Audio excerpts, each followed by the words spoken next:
Boa noite a todos. A doce paz de Jesus, o amor do nosso bom Pai nos envolva, nos proteja e nos ampare.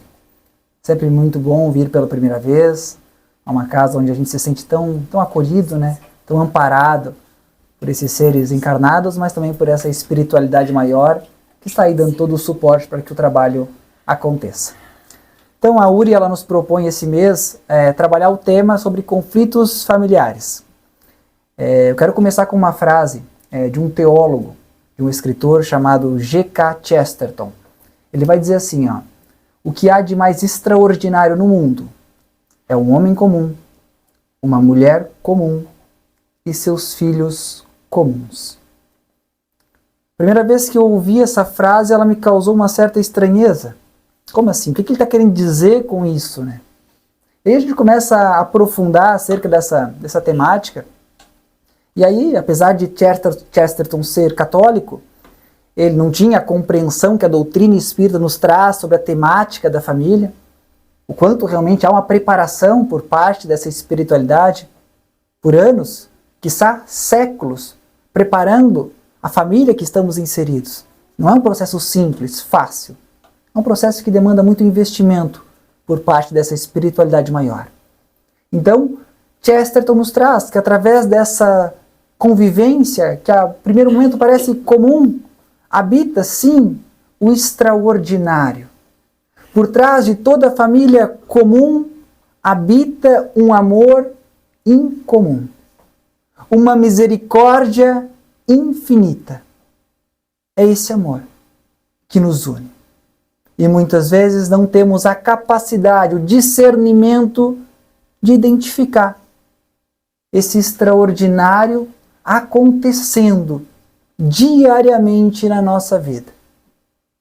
Já está acontecendo. Só que não temos olhos para perceber, ouvidos para ouvir, ou coração para sentir.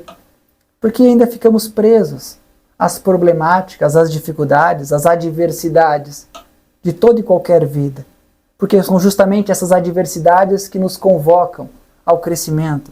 São essas dificuldades que nos desacomodam, que nos impulsionam a crescer, a desenvolver. Como o próprio psiquiatra suíço Carl Gustav Jung vai nos dizer, que é o sofrimento que nos impulsiona ao nosso processo de autorrealização, para ser quem realmente somos. Portanto, a dor e o sofrimento é uma necessidade e sabemos disso. E é ali, muitas vezes no seio familiar, que somos convocados a vivenciar esse amor.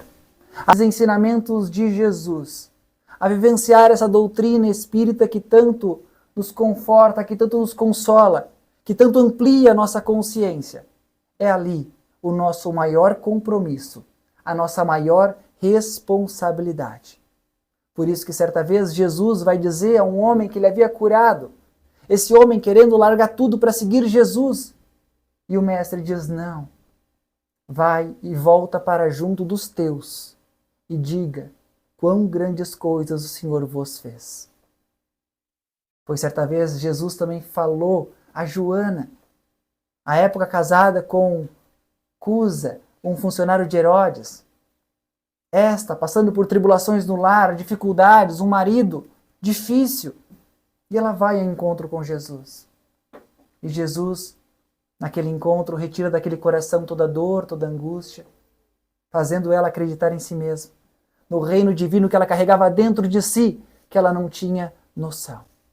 Que ela também, sim, poderia iluminar as criaturas humanas, mas desde que antes ela se iluminasse. Que ela também, sim, poderia amar a humanidade desde que antes ela se amasse. Que ela também poderia seguir seus passos, mas desde que não abandonasse os compromissos assumidos com sua própria consciência. Joana também quis seguir Jesus. E Jesus diz, não, Joana, nesse momento eu quero que você me siga sim, mas à distância. Vai e volta para junto da tua família. Cuida dos teus. E um dia serás chamada ao grande testemunho. E ela vai. Cuida daquele marido. Dedica todo o amor que tinha. E conforme Jesus disse, os sãos não precisam de remédios, doentes sim. E ela o ama, mesmo assim. E aí vamos ver. Joana, no ano de 68, uma jovem senhora, cabelos brancos, presa ao poste do martírio. ao seu lado o seu filho, seu amado filho. Este grita desesperado: mamãe, negue a Jesus, mamãe. Por mim, que sou teu filho, negue a Jesus. O coração da mãe sangra. Naquele momento ela olha para o céu, lembra de Maria, que viu seu amado filho, inocente, ser crucificado. Tomado de uma força sobre-humana, ela olha para o filho e diz: cala-te, meu filho. Jesus era puro, soube suportar o sacrifício. Suportemos o nosso também. Naquele momento, o algoz começa a atear fogo em ambos. O fogo se espalha, o filho grita desesperado. E ela, com um semblante sereno, confiando nesse Jesus que não desampara ninguém. O algoz, antes dela morrer, ainda se aproxima e pergunta para ela: o teu Cristo te ensinou apenas a morrer? E ela ainda responde: não apenas a morrer, mas também a vos amar. E Joana desencarna e é recepcionada por Jesus. Vem, Joana, você foi fiel até o fim. Vamos para casa.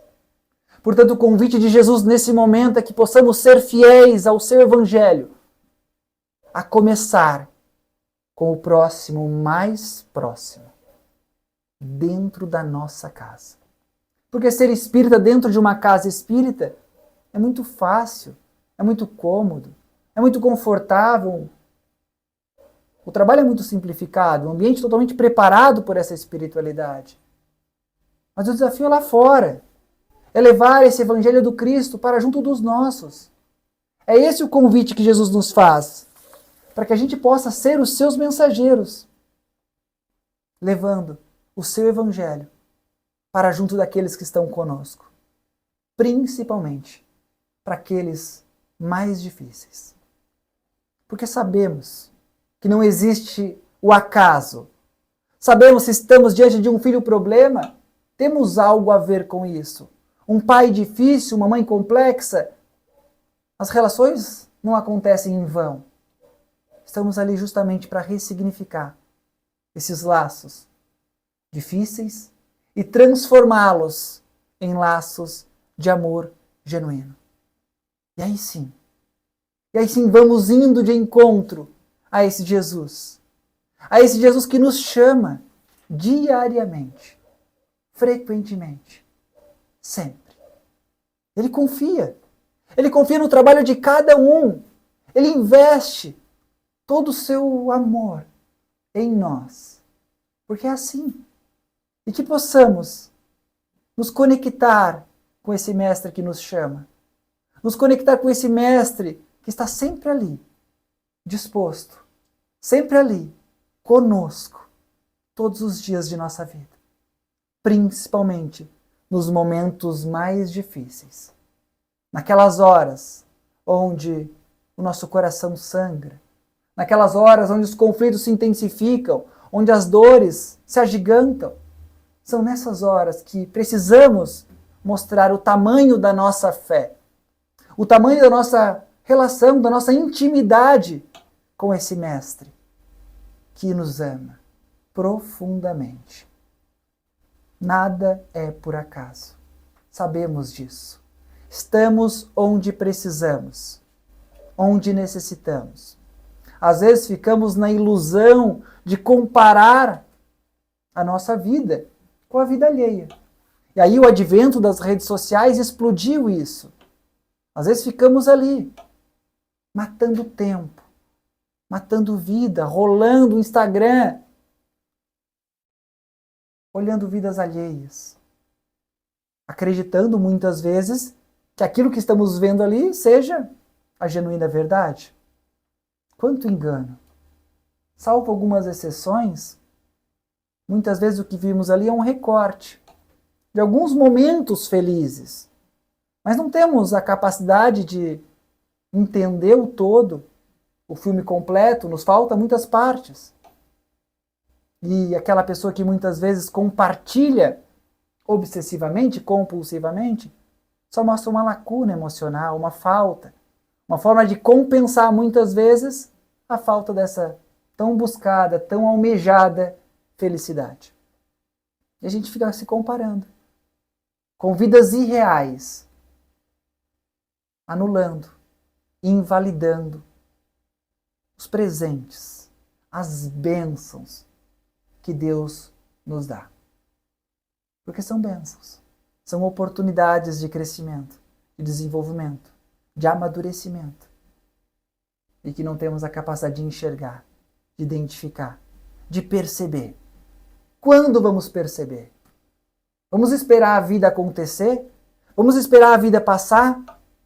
Vamos esperar termos que nos despedir das pessoas que estão conosco para aí sim podermos reconhecer algumas qualidades, virtudes, potencialidades? Precisa disso? Será que não é chegado o momento de a gente poder identificar enquanto eles estão conosco, perto, junto? Digo isso porque há pouco tempo, 2, 3 meses, me despedi da figura do meu pai. E por mais conhecimento que a gente tenha, que a doutrina espírita ela nos consola, nos traz todo um conhecimento perante a continuidade da vida, isso é fantástico. Por mais que a gente tenha um conhecimento técnico que a psicologia nos traz, de poder lidar e auxiliar muitas pessoas na elaboração de lutos, quando a gente passa por isso é totalmente diferente. É a nossa dor. E é uma coisa que demanda tempo para ser elaborada. O vazio fica, a dor ela é intensa, a saudade aperta. Porque, como somos muito materiais, nessa vida e nessa existência literalmente acabou. Acabou. Nessa configuração não vai mais existir. Não vai mais haver o abraço, o toque, o cheiro, a conversa, o café da tarde em volta da mesa, conversando coisas fiadas. Aqueles desabafos que às vezes só o pai consegue acolher aquele filho, não vai mais acontecer. E a gente vai ter que lidar com isso. Assim é a vida. A gente precisa superar. A vida tem que continuar apesar das nossas dores. Portanto, se porventura já nos despedimos de pessoas amadas e queridas, e faltou algumas coisas, faltou coisas a serem ditas, atitudes a serem repensadas, faltou o perdão, faltou porque muitas vezes falta. Somos humanos, vamos errar, isso é fato. Mas que tenhamos a capacidade de nos perdoar. Porque a culpa é o pior sentimento que o ser humano pode preservar dentro de si mesmo. Ela te aprisiona, ela te prende, ela te puxa para trás, para baixo, ela não te deixa crescer. Que possamos nos perdoar. Fizemos o que pudemos naquele momento, com as ferramentas que tínhamos, com os recursos psicológicos que tínhamos naquele momento. Foi o possível. Teremos outras oportunidades de ressignificar aquilo que ficou para trás. No entanto, se essas pessoas, ou algumas delas, ainda estão a caminho, ainda estão aqui, não percamos as oportunidades. E dizer um eu te amo. Eu errei. Me desculpe. Não percamos a oportunidade de tirar uma tarde para tomar um café, para conversar sobre coisas banais, para estreitar laço, para ouvir histórias. Aquelas histórias muitas vezes que são repetidas, mas cada vez que ela conta, ela se conecta com a vida. Porque a maioria das pessoas, principalmente do público mais idoso, que repete as histórias, a maioria das pessoas que elas amavam, já se partiram. E repetir histórias é se conectar com aquilo que foi bom, com as vivências positivas, com a vida que está ali ainda latente. Que a gente possa estar presente, ativos, juntos, próximos, com aqueles que estão conosco. Diferenças, divergências, adversidades, claro que vai rolar. Óbvio, é família. Ou vamos esperar a família perfeita? Às vezes a gente idealiza algo inalcançável, utópico. Casamento perfeito, filhos perfeitos. Não existe isso. Salvo algumas raríssimas exceções. Eu, pelo menos, não conheço ninguém, mas se tiver alguém aí, pois me conta o segredo. Porque é desafio. Somos diferentes. Imperfeitos educando imperfeitos. A gente vai errar.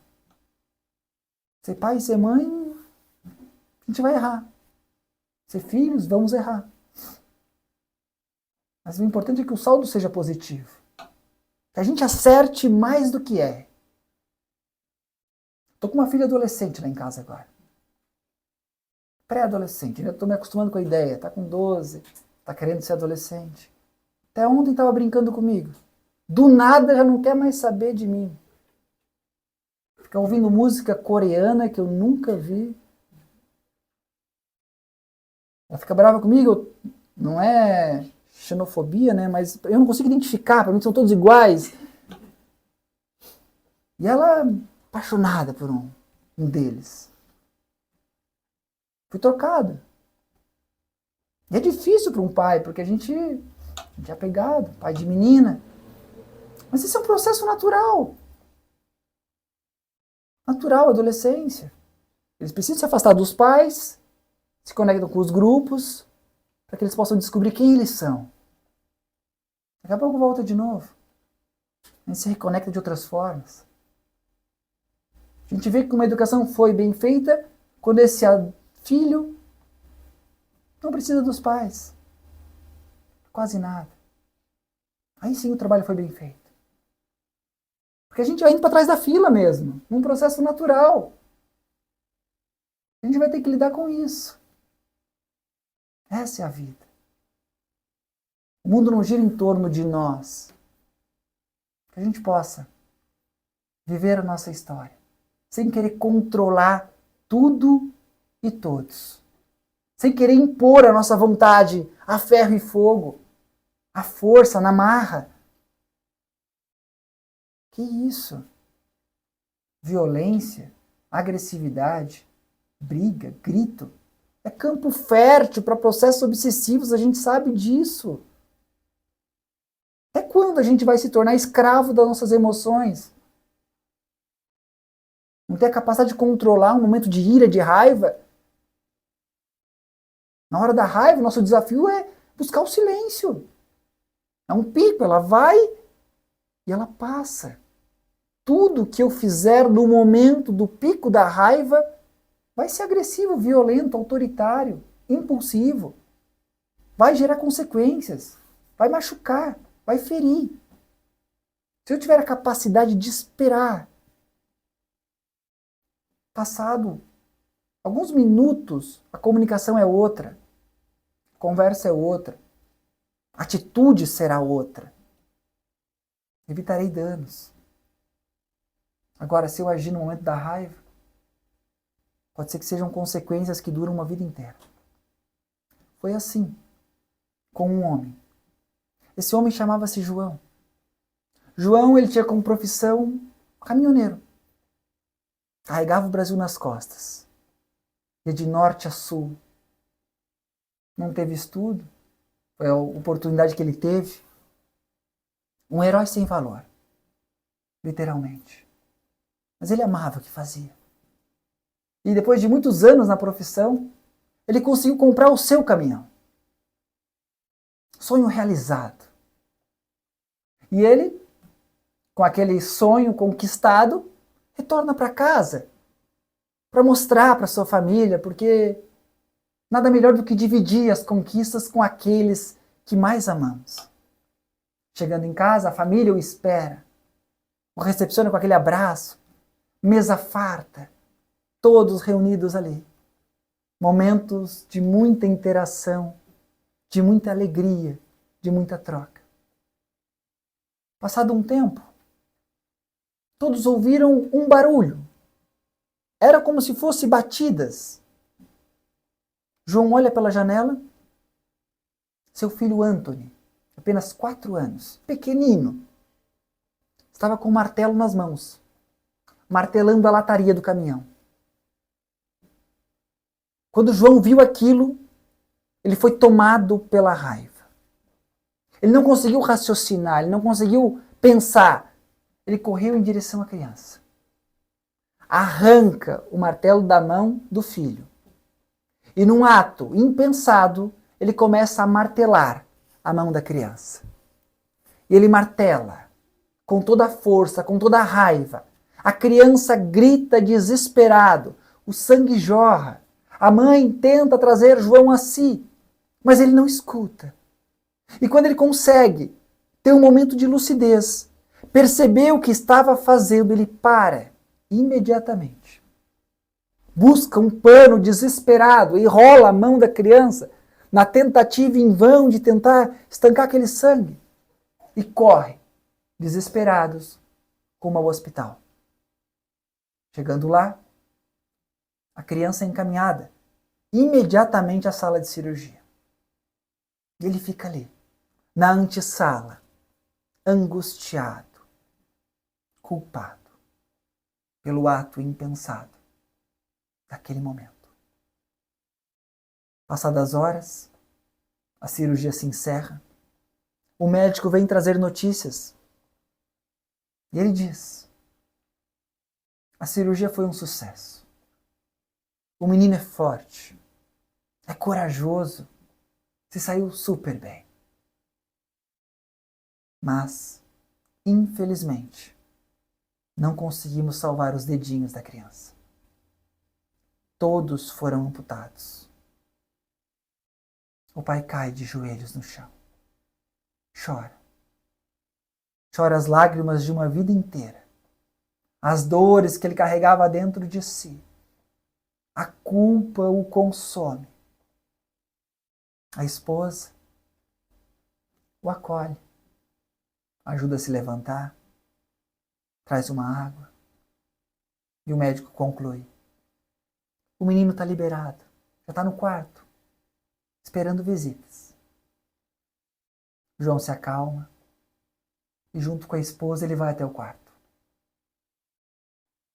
Anthony, ao ver o pai, imediatamente diz: papai, eu quero pedir desculpas. Eu não queria estragar seu caminhão, eu queria consertar ele, como o senhor sempre faz. Eu queria fazer igual ao senhor. E João diz: meu filho não precisa pedir desculpas. Tá tudo bem. Tá tudo bem. Então o senhor não está mais bravo comigo, papai? Claro que não, meu filho. Ah, que bom. Que bom que o senhor não está mais bravo comigo. Já que o senhor não está mais bravo comigo, meu pai, me diga, quando que meus dedinhos vão nascer novamente?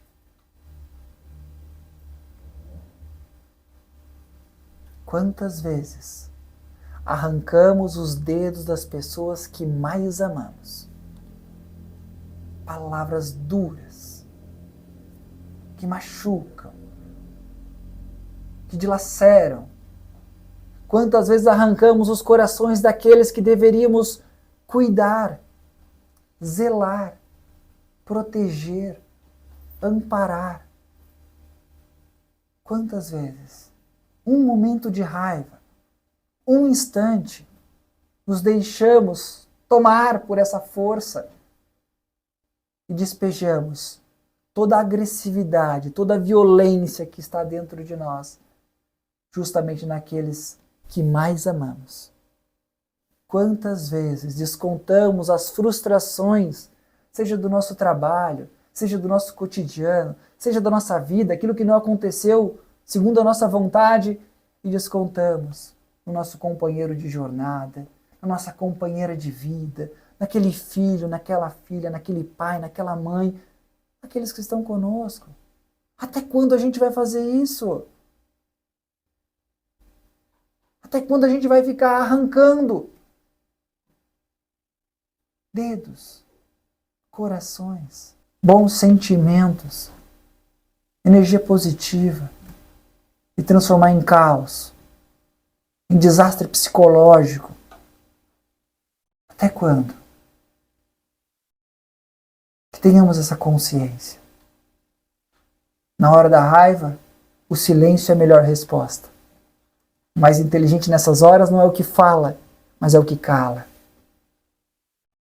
E aí sim, passado esses picos, esses momentos extremos, a gente senta e conversa, alinha, expõe, divide, compartilha. Se o outro não faz a parte dele, o problema é do outro. Eu vou buscar fazer a minha parte. Nosso processo ele é individual, ele é pessoal. A gente está junto para crescermos juntos, mas cada um está na sua jornada. Que possamos focar no nosso processo. Se não há reciprocidade, deixa o tempo fazer o papel dele. Façamos a nossa parte. É o nosso compromisso com Jesus e por Jesus. Esse é o convite. Não é na hora boa que a gente prova o tamanho da nossa fé. É no perrengue, é na dificuldade, é na adversidade. É nesses desafios cotidianos. E mesmo nesses desafios cotidianos, a gente perceber que o extraordinário está ali, presente, constante, conosco. Conseguir fazer isso é realmente se conectar com uma vida plena, repleta de sentido, repleta de propósito.